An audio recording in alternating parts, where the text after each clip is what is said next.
మా ఛానెల్కు స్వాగతం. ఈ రోజు మనం హిందూ పురాణాల నుండి ఒక ఆసక్తికరమైన కథ, కృష్ణుడు మరియు స్యమంతక మణి గురించి తెలుసుకుందాం.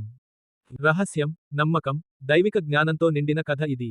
పూర్వం ద్వారకలో సత్రాజిత్ అనే గొప్ప భక్తుడు ఉండేవాడు. అతను సూర్యభగవానుడి భక్తుడు. సత్రాజిత్ భక్తికి మెచ్చిన సూర్యుడు అతనికి స్యమంతక మణిని బహుకరించాడు.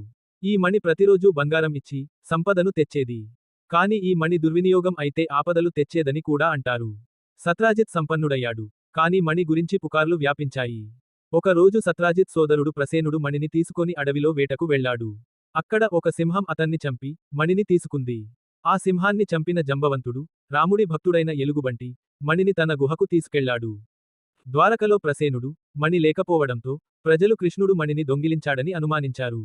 ఈ నిందలు విన్న కృష్ణుడు తన నీతిని నిరూపించడానికి అడవిలోకి వెళ్లాడు. కృష్ణుడు సింహం శవాన్ని కనుగొని, జంబవంతుడి గుహకు చేరాడు.